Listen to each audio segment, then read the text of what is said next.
आनंद मिश्र जी प्रतापगढ़ से। राधे राधे। राधे राधे महाराज जी, आपके चरणों में सादर प्रणाम। महाराज जी, मैं या जितने भी लोग नाम जप करते हैं, श्री राधा नाम का जप करते हैं, कहीं हम लोग श्री जी का अपमान तो नहीं कर रहे? क्योंकि मान्यताओं और संस्कारों के आधार पर अपने से बड़ों का नाम लेना पूर्णतः गलत है। नाम जप करते समय लेकिन भगवान के नाम की ये चिदानंद महता है कि उनके नाम लेने से सारे अपराध नष्ट हो जाते हैं, पाप नष्ट हो जाते हैं और हमें भगवत प्राप्ति होती है। पार्थिव संबंधों में ये बातें देखी जाती है, सच्चिदानंद संबंध में नहीं। जैसे हमारे आचार्य हैं हरिवंश महाप्रभु, तो हम खूब जोर से ना श्री हरिवंश ले लेते ऐसे। अब जैसे किसी के आचार्य हैं निताई गौर है, बोलते निताई गौर हरि बोल, बोलते ना आचार्य। भगवान तो आचार्य रूप में अवतरित होते हैं। आचार्य तो भगवान से भी बढ़कर सम्माननीय, भगवान से भी, जिनकी कृपा से भगवान से संबंध हुआ, उन आचार्यों का नाम हम बड़े जोर से लेते हैं, नहीं लेते हैं? जहां भी देखो आप, जहां भी आचार्यों का। तो अब चूंकि आचार्य चिदानंद और उनका नाम चिदानंद, भगवान चिदानंद, उनका नाम, हम लोग पार्थिव संबंधों का आदर करते हैं। जैसे आप गुरु मानते ना, तो पार्थिव देह को ही तो गुरु माना, गुरु को तत्व तो जाना नहीं। तो इसलिए कि आदर का, ये पार्थिव देह का आदर है। पार्थिव बड़ों की सम्मान की यहाँ बात, जो सबसे बड़ा सच्चिदानंदमय है, उसके नाम में, उसके लिए ऐसा नहीं है। नहीं, उसका नाम हम कीर्तन करते हैं, नाम जप करते हैं, नाम ही हमारा जीवन है, नाम से बढ़कर कुछ नहीं है। तो ये हम लौकिक भावना सच्चिदानंद में नहीं सकते। प्राकृतिक व्यवहार में होता है।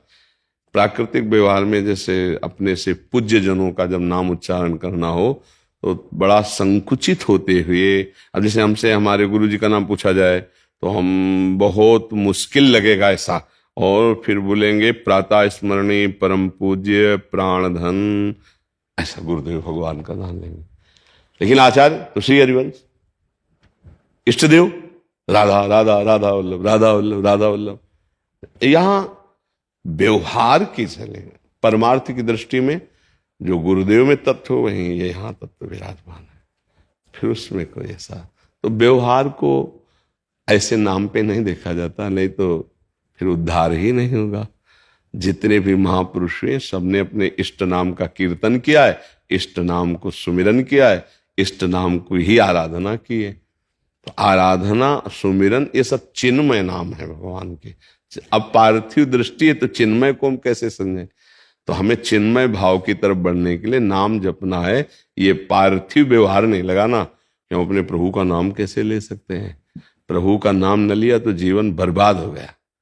संसार का आदर, संसार का नाम, ये सब नष्ट है, परिवर्तनशील है, अभी नष्ट है, इसका कोई महत्व न पहले था न बाद में रहेगा। अब इसीलिए हम नाम पुत्र का, परिवार का, मित्र का ऐसे रखते हैं जिससे भगवान के नाम का स्मरण होता रहे। राम कुमार, कृष्ण कुमार, केशव सिंह, ऐसे नाम रखते हैं, राम हरि कृष्ण केशव अच्युत। और परमार्थ में तो गुरुदेव देते ही है, कृष्णदास, हरिदास, प्रियाशरण, अमुक नाम। इन नामों के उच्चारण से हमारा हृदय पवित्र हो। अब लौकिक नाम थोड़ी है, तो चिदानंद नाम है। चिदानंद की अलग मर्यादा होती है, पार्थिव की अलग मर्यादा होती है। तो पार्थिव शब्द, पार्थिव शरीर, पार्थिव संबंध, और चिदानंद संबंध, चिदानंद नाम, चिदानंद भाव अलग है। समझ पा रहे हो? अगर अभी समझ में नहीं आ रहा तो नाम जप करो तब समझ पाओगे। अलग मर्यादा है चिदानंद की, पार्थिव की एक अलग मर्यादा है। चिदानंद में ये मर्यादा नहीं कि उच्चारण करना, ये पार्थिव व्यवहार है। परमार्थ में जो गुरु है वही शिष्य को स्वरूप प्रदान, आप सरिस चाहे सबकी ना। व्यवहार में ऐसा नहीं हो सकता, व्यवहार में भेद नहीं मिटता, लेकिन परमार्थ अभेद स्थिति को प्रदान करता है। नाम रूप लीला धाम, ये चिदानंद में। अब अच्चिदानंद का परिचय नहीं तो आप जानोगे नहीं, बस इतना समझ लो कुछ ऐसा दिव्य है उसमें इनकी सबकी कोई जरूरत नहीं कि हम इष्ट का नाम कैसे ले सकते हैं, कहीं अपराध तो नहीं। इष्ट तो चिदानंदमय है और उसका नाम चिदानंद में, समस्त अपराधों का नाश करने की सामर्थ्य नाम में है। जो भगवान की सामर्थ्य है वो पूरी नाम में समाई हुई है। और हम ये कह सकते हैं कि भगवान की सामर्थ्य से भी बढ़कर नाम में सामर्थ्य है। इसलिए नाम तो हमारा आराध्य है, निरंतर उसका नाम संकीर्तनम यस्य सर्व पाप प्रणाशनम। जब हम अपने आराध्य देव के नाम का कीर्तन करते हैं तो सारे पापों का नाश हो जाता है। जप करते हैं तो हृदय को पावन कर देता है। इसलिए ऐसी भावना भी नहीं रखनी चाहिए, नहीं उसमें भजन में अरुचि होती है। समझ पाया? कोई संशय इसमें? जी। रेखा जी हावड़ा से। राधे राधे महाराज जी। राधे राधे महाराज जी। स्वामी जी, एक आता नारायण तू बैठ के अपनो भुवन बुहार। तेरे भावे जो करे भलो बुरो संसार, नारायण तू बैठ के अपनो भवन बुहार। फिर भी दोष दर्शन हो रहे हैं महाराज जी, पीड़ा होती है मन को। तो आप कैसे अपने भवन को जान ही नहीं पा रहे हो, बाहर हो। भवन में आओ तब तो देखो कूड़ा करकट आपके भवन में पड़ा है। आप तो दरवाजे के बाहर घूम रहे हो, भवन में आ ही नहीं रहे हो। इंद्रियां बहिर्मुखी हैं, बाहर दर्शन कर रहे हो, और अंदर गंदगी पड़ी तो बाहर गंदगी दिखाई दे रही। लौट के आओ, अपनी गंदगी साफ करो, फिर देखो तो जड़ चेतन जग जीव जत सकल राम में जान। अरे सब प्रभु स्वरूप है, गंदगी तो हमारे अंदर है।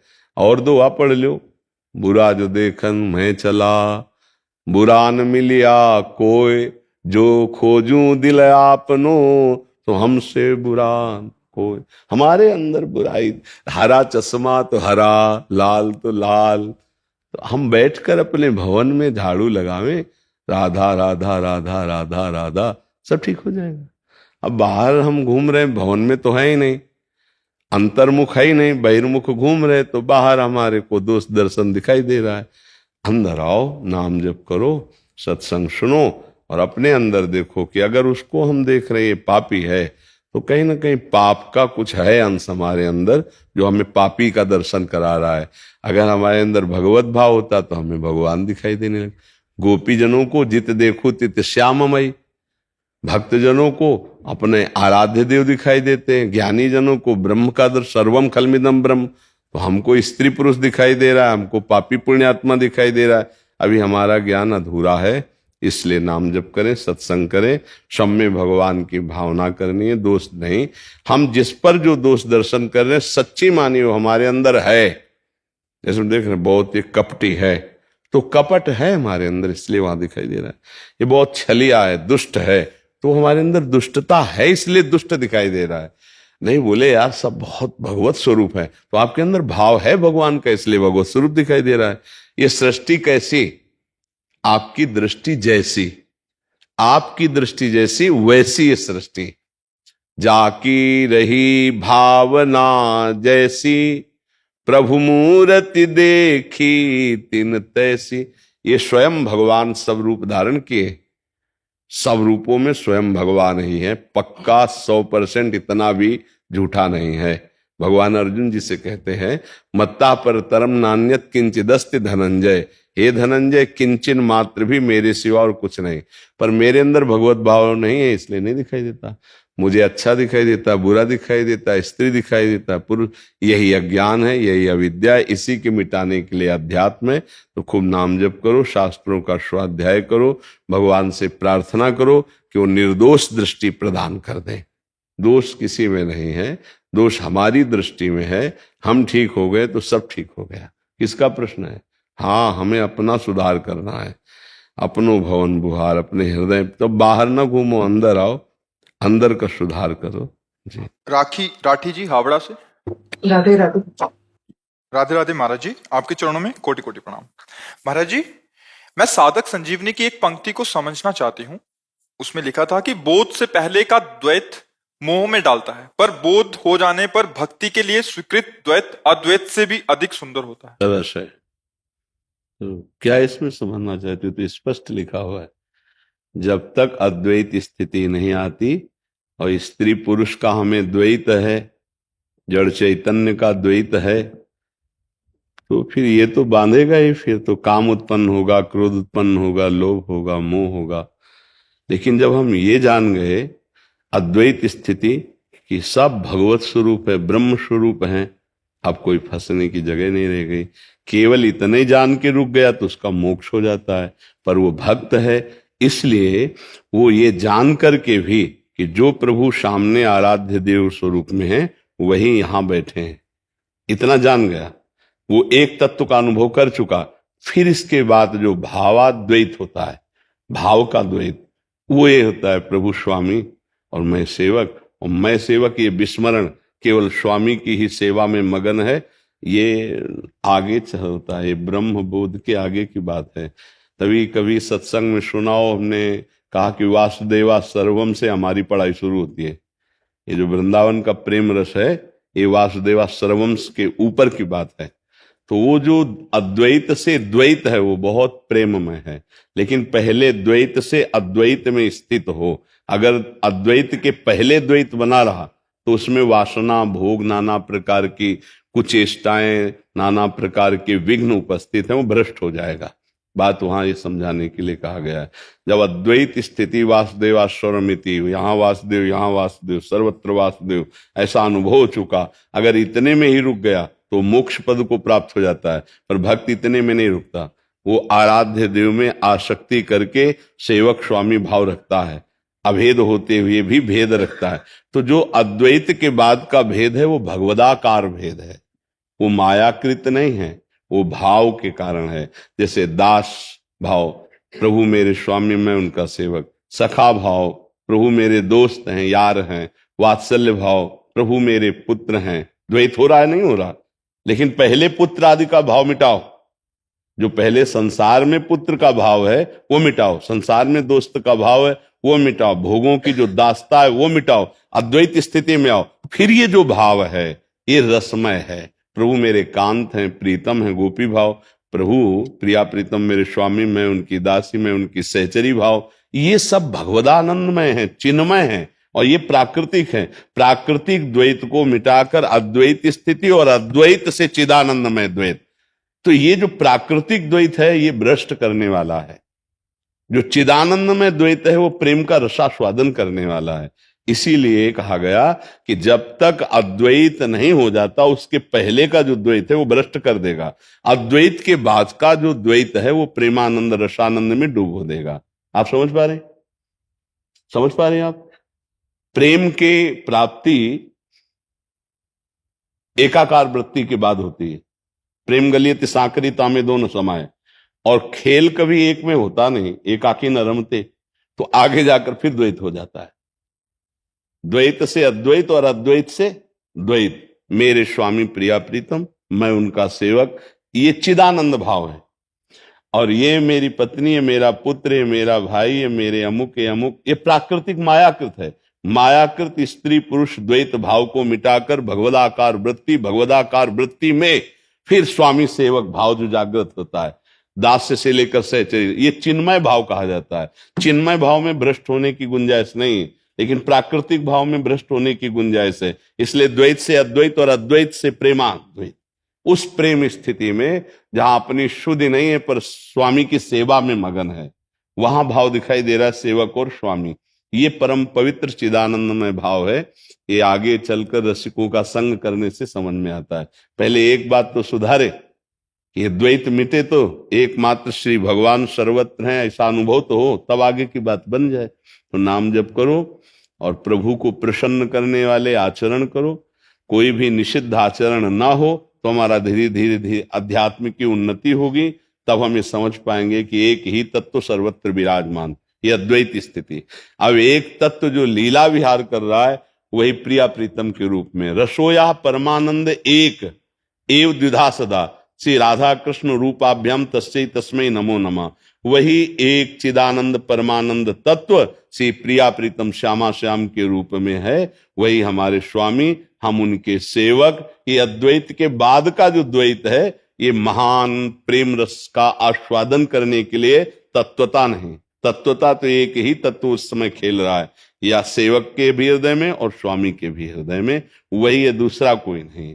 जो स्वामी है वो प्रेम स्वरूप है, जो सेवक है वो प्रेम स्वरूप है, जो सेवा के पदार्थ हैं वो प्रेम स्वरूप है, जो सेवा की क्रिया है वो प्रेम स्वरूप है। लेकिन इसके पहले जो है ये माया में संबंध है, माया में वस्तु है, मायामयी सेवा है, मायामयी क्रिया है। इससे मुक्त होकर अद्वैत स्थिति, अद्वैत से द्वैत। समझ पाए? कुशल पाठक जी दिल्ली से। राधा वाला शेर वाला। गुरुदेव आपके चरणों में कोटि कोटि प्रणाम। गुरुदेव आप सत्संग में देह भाव से रहित होने के लिए कहते हैं, लेकिन इस अल्पज्ञ बुद्धि में समझ नहीं आता कि देह भाव से रहित होना क्या है, उसके लिए क्या करना है, वो अनुभव कैसे होता है, वो कब होता है? हाँ, साधन करने पर पता चलता है। जैसे जल शांत है, निर्मल है, तो उसकी तह में क्या है ये पता चल जाता है रे। ऐसे ही हमारा मन चंचल है, अशांत है, मलिन है, इसलिए पता नहीं चल रहा। मन निर्मल हो, शांत हो, एकाग्र हो, तो अभी आपको पता चल जाएगा कि आप शरीर नहीं है, कि आप शरीर हैं। देखो ना, जैसे हम कई बार इसको समझाया है कि जो मैं है उसका उच्चारण भी अलग होता है, जो मेरा है उसका उच्चारण अलग होता है। मेरा तो मैं नहीं हो सकता ना, और मैं मेरा नहीं हो सकता है। बात समझ पकड़ रहे हो नहीं हमारी बात? जैसे ये मेरी घड़ी, मैं घड़ी तो ऐसा कभी नहीं बोला ना, मेरी घड़ी तो मतलब मैं से अलग है ना, ये मैं तो नहीं हूं ना। मेरा हाथ, मतलब मैं हाथ तो नहीं कभी बोला जाता ना, मेरा हाथ तो अलग है ना, जैसे घड़ी अलग है ऐसे ही अलग है। अब मेरी घड़ी में जब बहुत ममता हो जाएगी तो इसको कोई छुएगा तो बर्दाश्त नहीं होगा, इसको कोई तोड़ेगा तो बर्दाश्त नहीं होगा। इसमें करोड़ गुना इससे बढ़कर इसमें ममता हो गई, इतनी कि मैं ही हूं, ये मैं ही हूं। कहते हैं हम ये मेरा हाथ, लेकिन प्रियता इतनी अंदर गाढ़ है कि मैं ही हूं। क्यों ऐसा है ना, मैं ही हूं नहीं लगता, अंदर का चिंतन मैं है। शब्द से हम कह रहे हैं मेरा, ये ज्ञान विज्ञान की बात है, अगर पकड़ोगे तो समझ में आएगा, नहीं तो निकल जाएगी बात। ये मेरा है या मैं है, क्या बोलता है? मेरा। तो मेरा जो कुछ है मैं तो नहीं हुआ ना, मैं से तो अलग है ना। ये हाथ हो गया, इसे छाती कहते हैं, इसे माथा कहते हैं, इन सबको मेरा कहा गया है। मेरी टांग, मेरी जांग, मेरी कमर, मेरी पीठ, मेरा माथा, मेरी आंख, मेरी नाक, मेरा कान। कहीं मैं है क्या इसमें? अंदर से पूरा मैं चिंतन है इसमें, गलती देखते जाओ, नहीं है? मेरी आंख में दर्द है मतलब मैं पीड़ा से युक्त हूं। मेरी आंख देख रही है, उसका मनोरंजन हो रहा है, मतलब मैं देख रहा हूं, मेरा मनोरंजन हो रहा है। ये हमारी गलती हुई है अंदर से। इसी गलती का सुधार साधना से करना है। इस ढांचे को पूरे को शरीर कहते हैं। तो आप क्या कहते हो, मैं शरीर या मेरा शरीर? तो पूरा ढांचा आपने निकाल दिया ना कि आप नहीं है, खुद आप निर्णय कीजिए। तो आप शरीर नहीं है। अब अंदर घुसते हैं इसका जो संचालन हो रहा है वो 5 ज्ञानेंद्रियों से और मन बुद्धि चित्त अहंकार, इनसे इसका संचालन। जो 5 कर्मेंद्रियां हैं वो क्रिया करने वाली हैं, लेकिन जो क्रियाओं का ज्ञान और निर्देश करती है वो मन बुद्धि सहित 5 ज्ञानेंद्रियां हैं।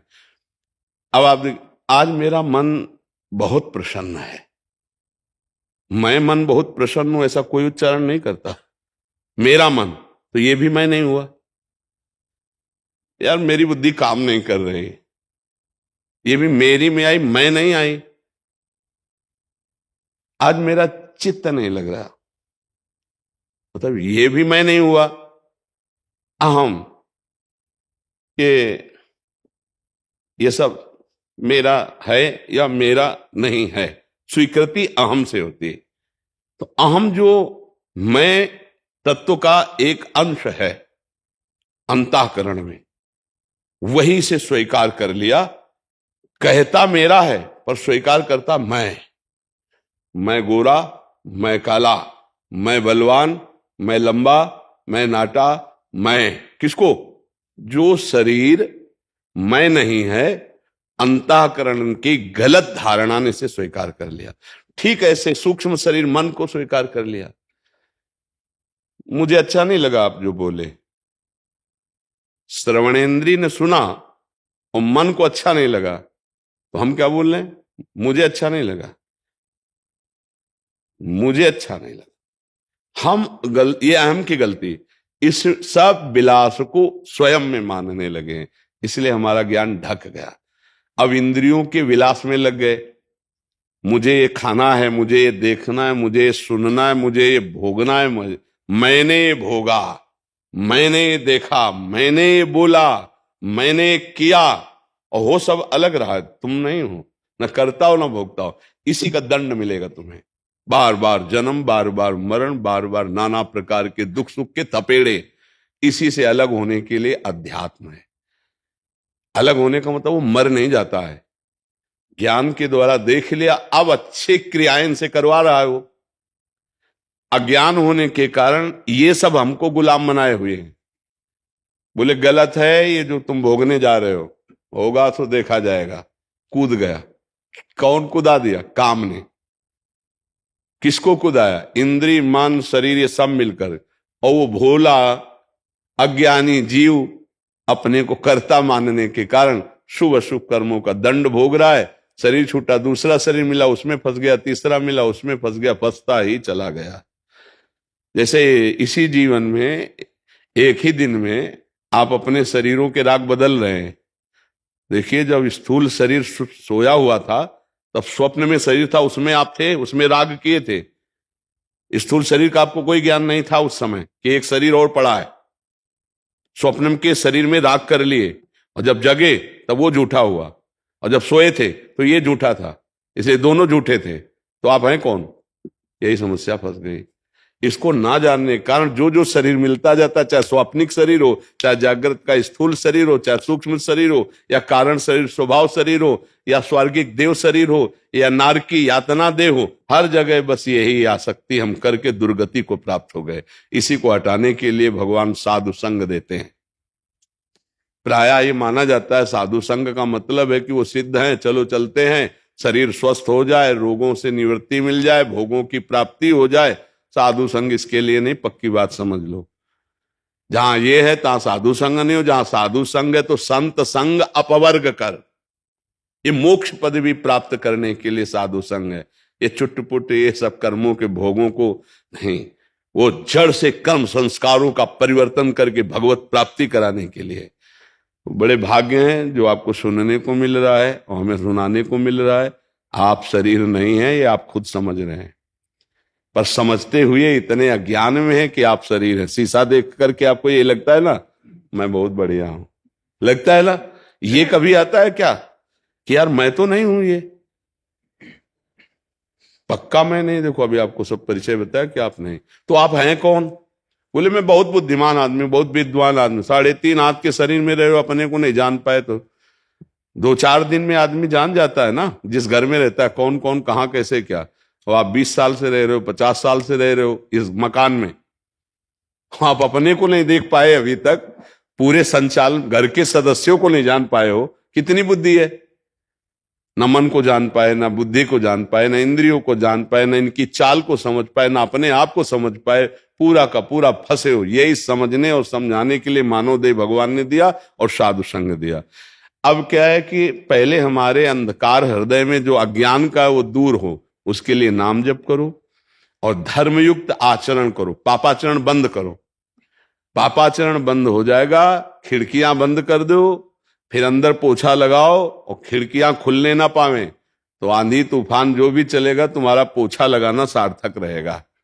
लेकिन खिड़कियां खोल दी और पोछा लगाया, फिर लौट के देखा तो पहले तो सूखी रज दिखाई देती थी, अब चिपक के उसमें रह गई।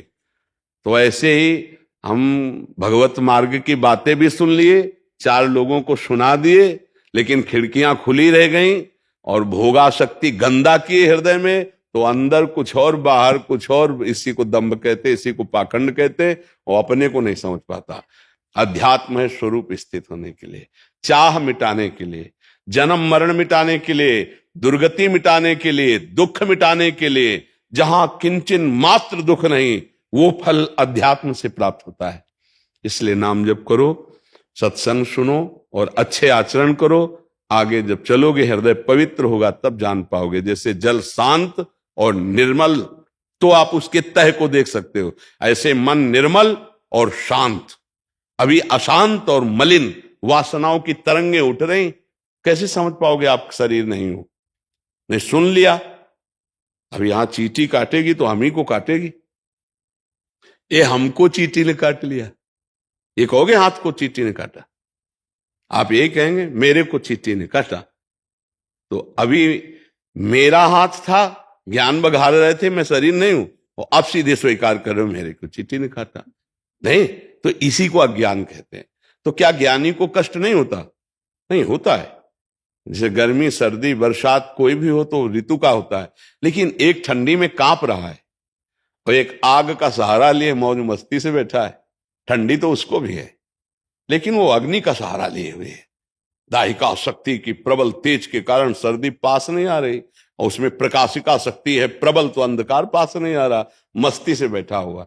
ऐसे ही भगवान के आश्रय से दिव्य ज्ञान शक्ति प्रकाशित है, प्रकाशिका शक्ति, उसको पूरा बोध हो रहा है, और ऐसे आनंद की उत्पत्ति होती है। आराम से बैठा है, न संसार की अनुकूलता रूपी ठंडी, न प्रतिकूलता रूपी गर्मी, कोई उसको स्पर्श, न मान रूपी न अपमान रूपी। ये ठंडी गर्मी शीत उष्ण, जो मान अपमान अनुकूलता प्रतिकूलता, ऐसे वातानुकूलित कक्ष में वो रहता है कि वहां प्रभाव ही नहीं पड़ता।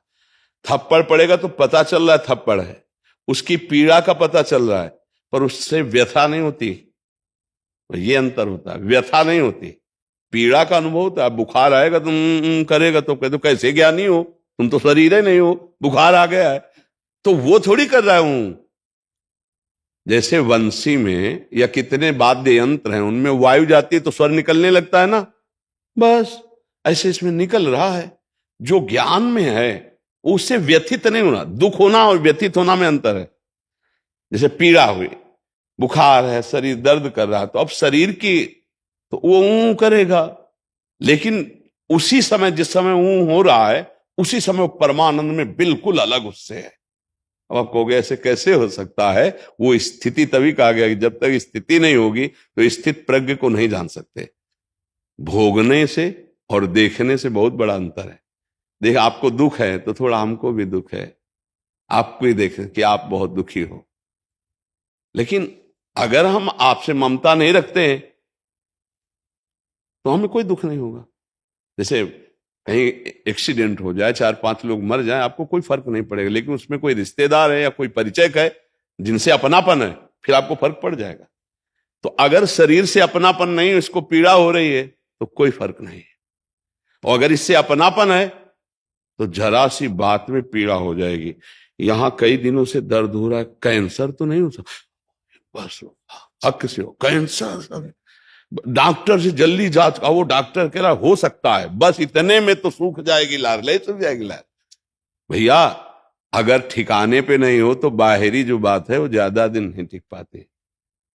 बाहरी बात से तुम अंदर की कटिंग नहीं हुई है, तो संबंध कटिंग नहीं हुई, तो केवल बोलते रहो मैं शरीर नहीं हूं, मैं ऐसा नहीं हूं, मैं वैसा नहीं हूं। जो परीक्षा आएगी तो चारों खाना चित्त पड़े रहोगे। इसलिए ज्ञान होना अलग विषय और बोध होना अलग विषय। हलवा का पूरा वर्णन कर देना अलग विषय, लेकिन हलवा बना के खा के फिर उसका स्वाद वर्णन वो एक अलग विषय है। तो ऐसे ही भगवत प्राप्ति करना और भगवत प्राप्ति की बातें करना दोनों बहुत अलग अलग है। ज्ञान की बातें कर लेना और ज्ञान वास्तविक बोध हो जाना, इनमें बड़ा अंतर। तो इसीलिए हम सबसे पहली बात कहते हैं कि नाम जपना शुरू करो। जो जानते वो गंदे आचरण मत करो, जो सभ्यता है हमारी मर्यादा शास्त्री वैसे व्यवहार करो, फिर आगे चलकर तुम्हें शुद्ध ज्ञान होता चला जाएगा कि मैं शरीर नहीं हूं। ये पढ़ा नहीं जाता, ये रटा नहीं जाता, ये अपने आप अनुभव में आ जाता है, आप नहीं हो शरीर। और ये तभी हो सकता है शरीर राग छूटे। जैसे आपका शर्ट या कोट पहने हो, वो 5,000 का है, और आपको कोई 5 लाख का कोट दे तो 5,000 वाले को फेंकने में सेकंड लगेगा क्या? विचार करो। अगर 5,000 का कोट है और आपको पक्का पता है कि ऐसी कंपनी का है, इसमें का 5 लाख रुपया कीमत है इसकी, तो आपसे इशारा किया जाए कि ये कोट आपको दे देंगे, वो कोट फेंक दीजिए, तो आप सेकंड नहीं लगाएंगे, विचार नहीं करेंगे। समझ रहे ना? और अगर 500 रुपए वाली शर्ट हो और 500 का कोट उतराने की बात हो तो आप उतारेंगे। समझ रहे ना? अब इस शरीर से जो हमारी प्रियता हो गई है, ये तब छूटे जब चिदानंद भगवान का लोभ जागृत हो जाए, तब पार्थिव पांच भौतिक शरीर का राग छूटता है। बिना भगवान के लोभ के, भगवदानंद के लोभ के इस शरीर का राग नहीं छूटता है। इसलिए नाम जप करो और अच्छे आचरण करो। दो बातें हमने जीवन में शास्त्र की बहुत जोर की पाई है, चरित्र पवित्र और भगवान का स्मरण। वो महात्मा ही है कहीं भी हो, और चरित्रहीन चाहे जितना विद्वान हो वो असुर ही है, कोई भी हो कहीं भी हो। विद्वान था, आराधना भी करता था, उत्तम कुल का भी था, लेकिन चरित्रहीन होने के कारण राक्षस कहा गया रावण। नहीं, उत्तम कुल कुलस्त कर नाती। और विद्वान की तो देखो, आज भी अगर भगवान शिव का अभिषेक होगा तो तांडव उसी का गाया जाता है। ये जो जटाटवी गलत ज्वल प्रवाह पावित, ये उसी का है। ऐसा विद्वान, ऐसा पवित्र कुल वाला, शिव आराधना करने वाला जब चरित्रहीन हो गया तो भगवान शंकर ही हनुमान जी के रूप में उसको दंड देने लंका में सर्वप्रथम हम वही गए जिनकी आराधना कर रहा, जिन्होंने लंका दी थी उन्होंने ही आग लगा दी उसी लंका में। चरित्र अच्छा और नाम जब पूरा, बस धीरे धीरे आगे सब कुछ समझ जाओगे। ठीक है भैया? बाबा, आप भगवान ने तो खाली अर्जुन को उतारा था, आपने तो न जाने हम लोगों को कितनों को उतार दिया है। बस मैं तो अनपढ़ गंवार आदमी। वैसे तो उन्हीं का काम चल रहा है, वही कर रहे हैं। मैं आज पता नहीं आगे कभी मुलाकात हो ना हो, आपको मैं दिल में लेके जाना चाहूँ बाबा बस। और भगवान जो है ना सबके हृदय में बैठे हैं, और जहां उनकी सब ऑफिस है, तो जहां से उनको अपना काम करवाना होता है तो उसी ऑफिस में बैठकर वो काम करवा रहे हैं। आपको देखने को ढांचा दिखाई दे रहा है, वही बैठकर बातचीत कर रहे हैं आपसे। क्योंकि हमारी एक पर्सनल, जैसे भूतावेश होता है ना, तो लोग कहते हैं इस समय भूत बोल रहा है, नहीं कहते, वो आदमी नहीं बोल रहा। ऐसे ही भगवदावेश होता है, भगवान का ही आवेश प्रकाश में। ये जो कुछ आप देख रहे हो, चार लोगों के कान में वो बात जा रही, लोग अपने जीवन को बदल रहे, ये श्री कृष्ण का प्रभाव है। तो उनको तो नहीं देखा बाबा, हम तो आप ही को भगवान। हाँ, तो मंदिर है, अब वो हृदय मंदिर में उन्हीं का सबके प्रकाश है। पर क्या होता है कि हम उनसे अपना परिचय ना करने के कारण हम देह भाव में दुख पा रहे। वस्तुतः उन्हीं का सार, मत्ता परतरम नान्यत किंचिदस्ति धनंजय, उन्हीं का खेल चल रहा है। आप ऐसा मान लो कि जैसे लकड़ी का ढांचे का मंदिर होता है उसमें भगवान बैठे होते हैं, जैसे पाषाण का ईंट पत्थरों का मंदिर होता है उनमें भगवान का श्री विग्रह बैठा है, ऐसे पांच भौतिक ढांचे के अंदर भगवान बैठे। जब वो जागृत पर्दा हटा के ऐसे फिर वो बोले हो तो साक्षात भगवान, संतों को नहीं कहते वो साक्षात भगवान है, तो वो भगवान ही हृदय के प्रकाशित होते, वही बोलने लगते, वही समझाने लगते, तो वही गुरु स्वरूप से हैं, दूसरा कोई है नहीं। और ये सारा खेल उन्हीं का है, सारा खेल। तो एक चौपाई आई कि मोरे मन प्रभु अस विश्वासा और राम ते अधिक राम कर दासा। कैसे? भगवान सबके हृदय में, लेकिन सब दुखी है, सब माया में फंसे, और वो चुप है। लेकिन जब भगवान का भक्त का सानिध्य मिल जाएगा फिर माया नहीं फंसा सकती। भगवान के होते हुए माया में फंसे रहे, लेकिन भगवान के भक्त के जब हुए, उनकी आज्ञा में चले, तो फिर माया नहीं फंसा सकती। इसलिए मोरे मन प्रभु अस विश्वासा राम ते अधिक राम कर दासा। तो करें करावें आप सब और जने बढ़ाई दे, ये उनका स्वभाव है। वो पर्दे के पीछे से कार्य करते हैं, करते आप हैं, और लोग भक्त की जय बोलते हैं, नहीं बोलते हे महाराज की जय, और महाराज उसमें कुछ नहीं है, महाराज तो कोई और है और वो बोल रहे हैं, बस उनके अलावा कोई नहीं। कि साधु संग का कुछ रंग चढ़ना चाहिए। जैसे आप लोग कृपा करके आए हो तो कोई शराब न पिए, कोई मांस न खाए, कोई पराई बहन बिटिया की तरफ गंदी दृष्टि से न देखे, और नाम जप करे, इतने से हो जाएगा। पक्की बात मान लेना, ये पापाचरण ना करे और नाम जप करे तो गृहस्थी में जो कर्तव्य कर्म है उन सब से भगवत प्राप्ति हो जाएगी। यही पूजा भगवान की है कि इस कृपा का हम रसास्वादन करें। यदि हम मद्यपान करेंगे, मदिरा पिएंगे, व्यभिचार करेंगे पराई बहन बेटियों से, नेत्र का व्यभिचार, मन का व्यभिचार, शरीर का व्यभिचार, और ये दूसरों का मांस खाएंगे, तो हमारा जीवन नरकगामी होगा। वो चाहे जितना धन वैभव कमा लो, ये तुम्हें नरक जाने से नहीं रोक पाएगा। अगर अभी छोड़ दोगे और अब लो निशानी अब ना सही हो तो भगवान हमारे बड़े कृपालु, माफ कर देंगे। नाम जप करो और परिवार को भगवान की मूर्ति समझो, इन सब में भगवान है। और मेहनत से कमाओ, धर्म की कमाई से परिवार का पोषण, ये पूजा है। नाम जप करो, इसी से भगवत प्राप्ति हो जाएगी। संत का संग भगवान की प्राप्ति कराने वाला होता है। संत संग अपवर्ग कर, कामी भव कर पंथ। जो कामी पुरुष होता है उसके संग से संसार की आसक्ति मिलती है, और जो संत जन होते हैं उनके संग से भगवान की आसक्ति मिलती है। तो नाम जप करो, एक गंदे खान पान, गंदा आचरण, गंदा विचार छोड़ दो, भगवान बड़े कृपालु हमें बचा लेंगे। नहीं तो हम संसार में देखो 40-50 वर्ष के हो गए, 30-35, 40-50, 60-65, अब कितना रह गया? और ले जाने के लिए आपने क्या इकट्ठा किया है? इस देश का कोई भी सामग्री, कोई भी व्यक्ति, वस्तु, स्थान, बैंक बैलेंस एक भी नहीं जाएगा, यही छीन लिया जाएगा। और यार फिर अब जहाँ आए थे कमाने, हाथ में क्या है? बोले हमारे पास कुछ नहीं है। तो ऐसा उत्तर ना हो कि हमारे पास कुछ नहीं, ऐसा उत्तर हो कि अब चिंता नहीं है। क्यों? हमने नाम जप किया है, राधा राधा, कृष्ण कृष्ण, हरि हरि। नाम है, हमें नाम बचा लेगा। अगर 100 नाम जमा कर लियो ना तो रजिस्टर में 100 नाम भारी पड़ जाएंगे।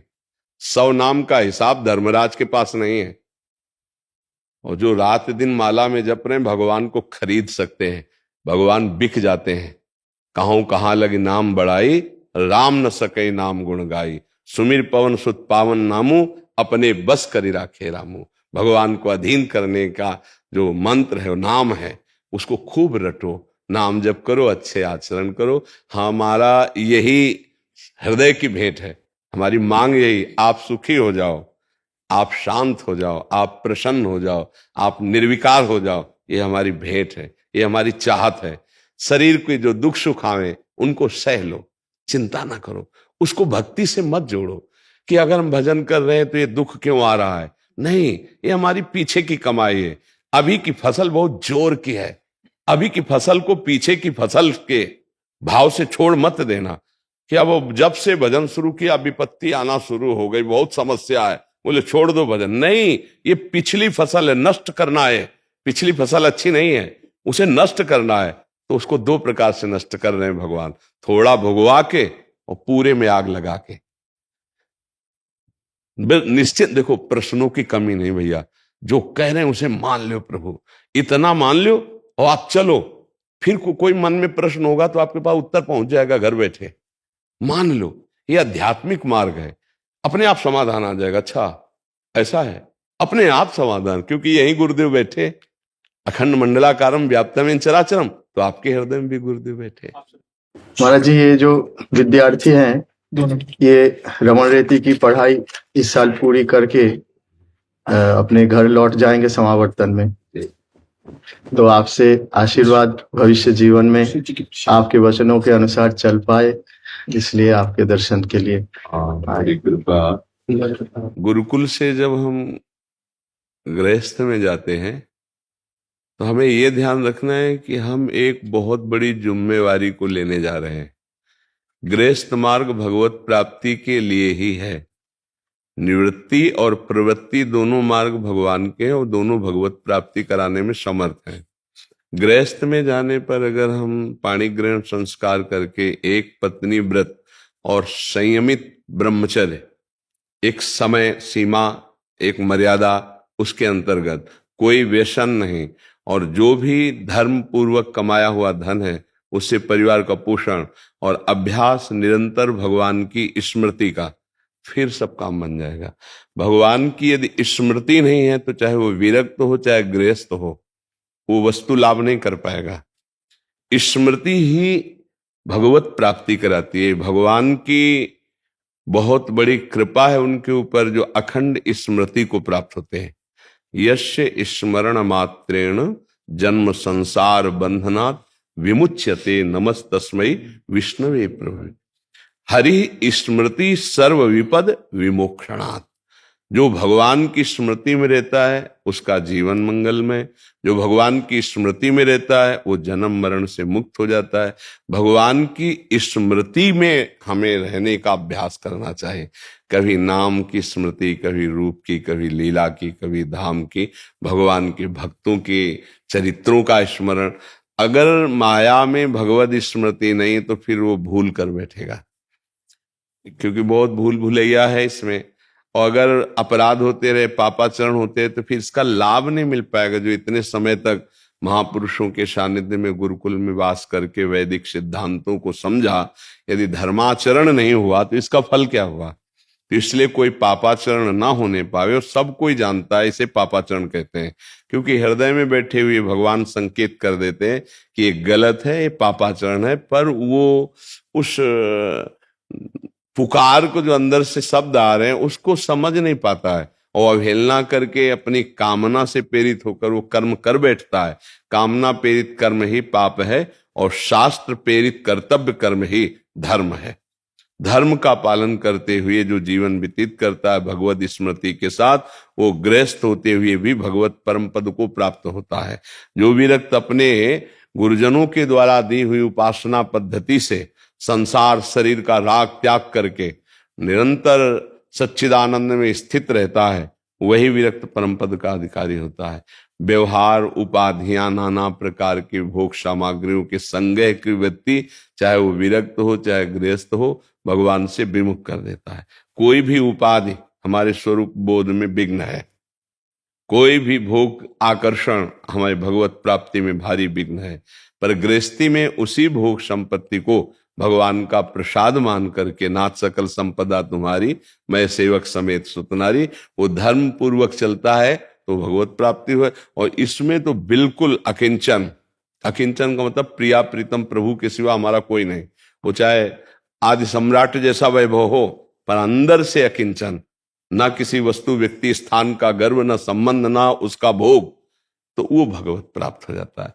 दोनों मार्ग भगवत प्राप्ति के लिए, इसलिए उद्देश्य भगवत प्राप्ति ही रहे। बहुत सावधानी पूर्वक माया क्षेत्र में अपने धर्म कर्तव्य का पालन करे, नाम जप करता रहे, जो नाम गुरुजनों ने दिया है उसे जीवन भर स्मृति में बसा ले। यही हमारे अध्यात्म के सिवा जीवन का कोई महत्व नहीं। जिनारी भगत हृदय नहीं आनी, जीवित सौ समानते प्राणी, वो स्वामी जी ने कहे। मानो जीते जीव मुर्दे के समान है, जो केवल भोगाशक्ति में जीवन व्यतीत कर रहा है, भगवान का आश्रय नहीं, भगवान का चिंतन नहीं, शास्त्र स्वाध्याय नहीं, संत समागम नहीं, स्वरूप बोध नहीं, तो जीवन मृत्यु तुल्य ही है। ऐसा सौम्या जी। श्री हरिवंश बाबा। श्री हरिवंश महाराज जी, आपके चरणों में कोटि कोटि प्रणाम। महाराज जी, महिलाओं को कहते हैं कि दंडवती परिक्रमा नहीं लगानी चाहिए, महाराज जी हमारा मार्गदर्शन। हाँ, अगर पति है और वो दंडवती लगा रहे हैं तो उनकी सेवा में उपस्थित रहे साथ में, और हर दंडवती में चरण स्पर्श करता रहे, उनको दंडवती का ही फल मिलता है।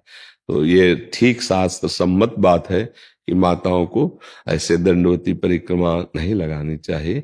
और जो मान लो ऐसा नहीं संयोग बना है या पति अंतर ध्यान हो गए हैं, तो ऐसे पैदल वाली परिक्रमा दे और नाम जप करे, उसमें क्या परेशानी है।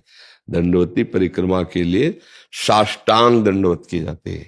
ये जो लोग ऐसे करवट और उल्टा सीधा, ये सब पद्धति नहीं, पद्धति है जो दंडवती परिक्रमा के खास पद्धति है कि कमर से ऊपर वस्त्र नहीं होने चाहिए,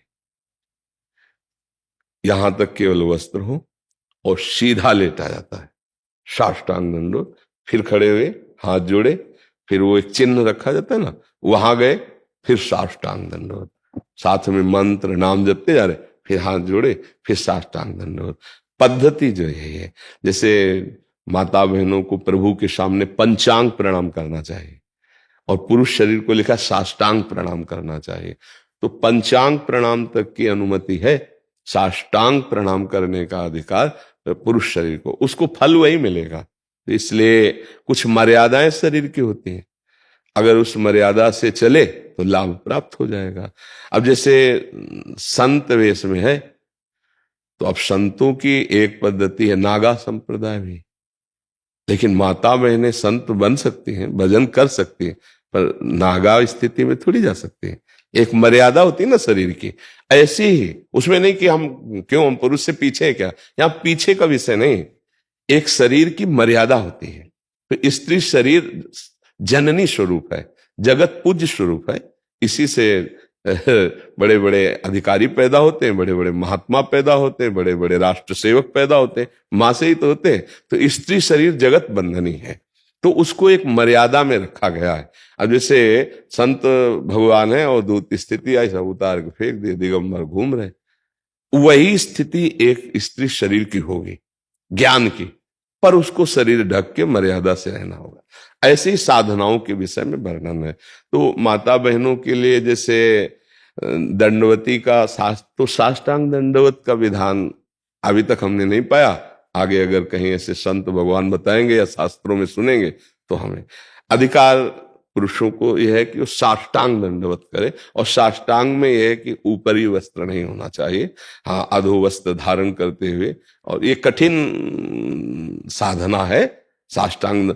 अब जैसे वो लोग ऐसे ईंटा फेंका सामने और 10-20 कदम गया फिर ये तो खिलवाड़ है, कभी बाएं लेटे कभी दाएं लेटे कभी उल्टा लेटे हुए, ये लोग जानते नहीं है ना। दंडवती पर सीधे खड़े हो, 1 इंच भी आगे नहीं तुम्हारा चिन्ह बढ़ना चाहिए, और वहीं से साष्टांग लेटे और फिर जहां तक गए ऐसे रखा, फिर वहां मंत्र जपते हुए वहीं खड़े हुए, फिर ऐसे पर नियम पूर्वक दी जाती है।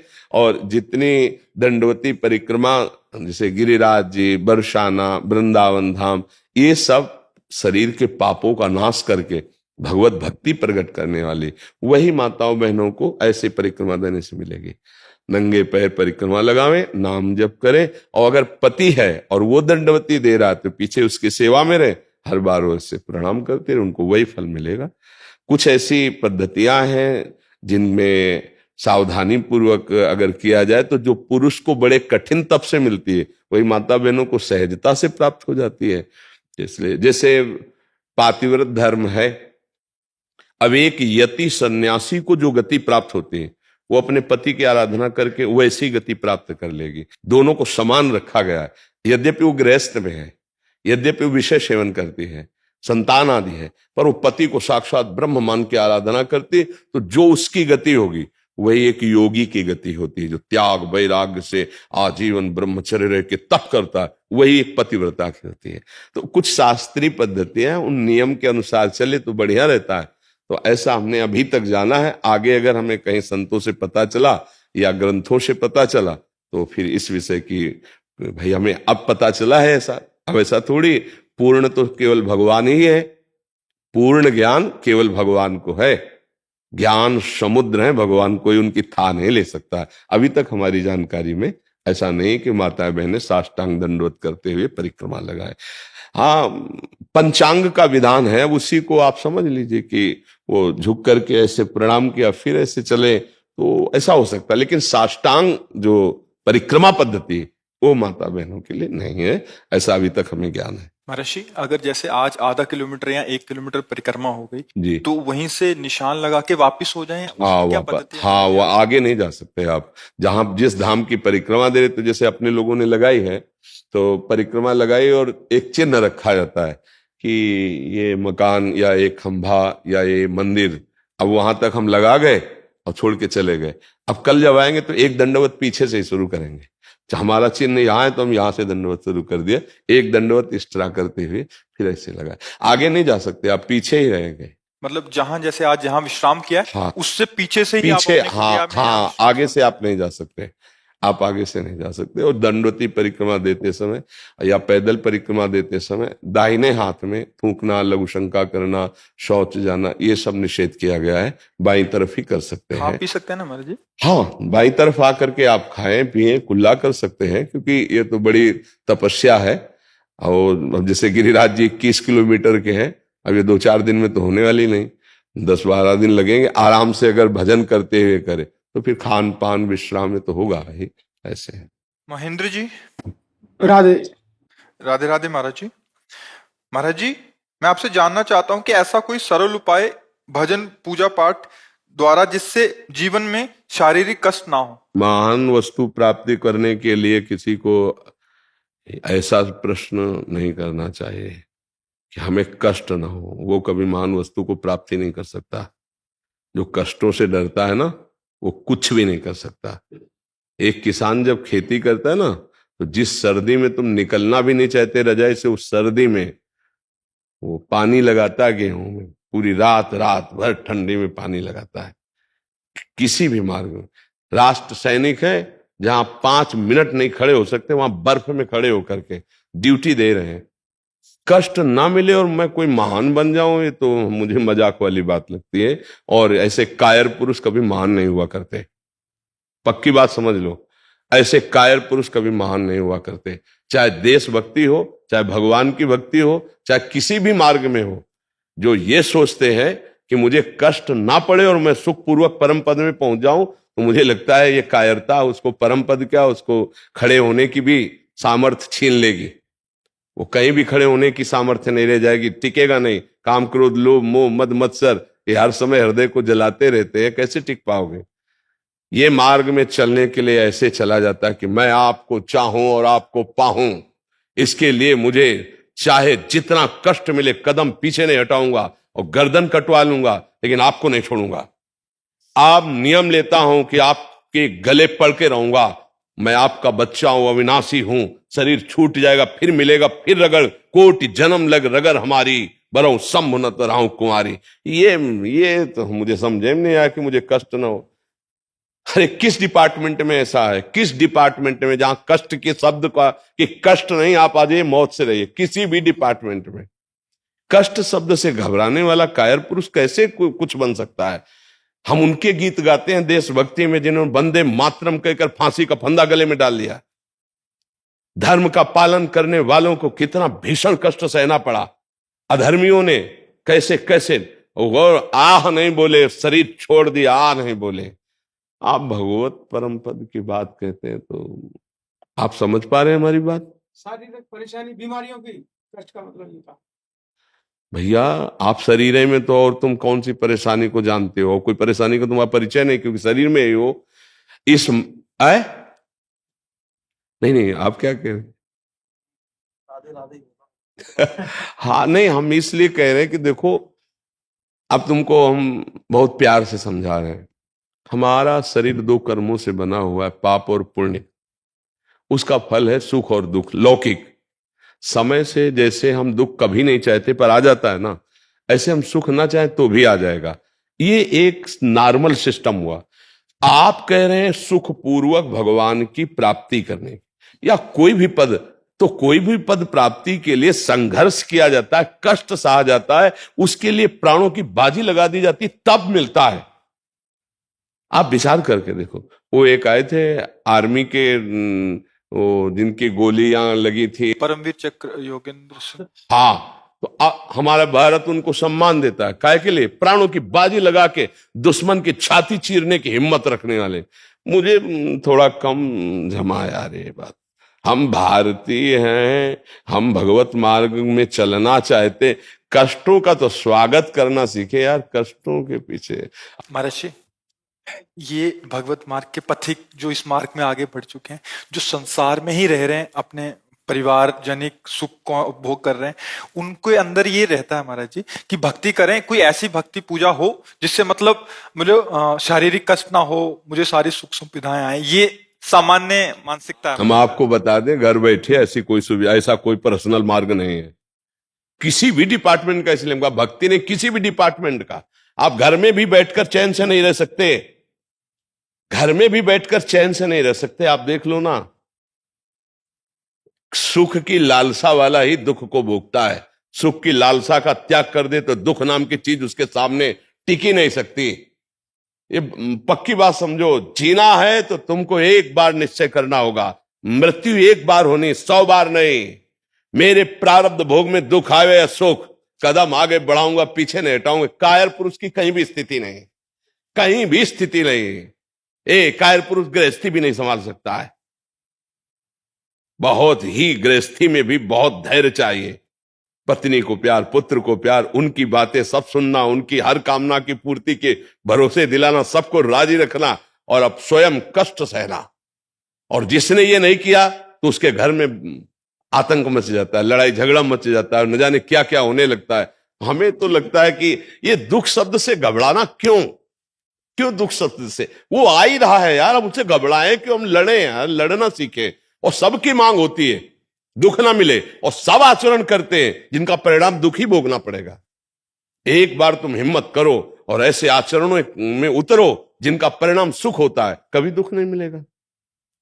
वो है भगवान का आश्रय, भगवान का भजन और धर्म पूर्वक चलना। पर धर्म पूर्वक चलने में ये कष्ट तो सहना पड़ेगा। आप विचार करके देखो, साक्षात धर्म अवतार ले रहे हैं धर्मराज के रूप में, कितना कष्ट सहना पड़ा। साक्षात भगवान अवतार ले रहे, 14 वर्ष नंगे पैर बन बन भटकना पड़ा। साक्षात भगवान अवतार ले रहे, देवकी नंदन कंस के कारागार में।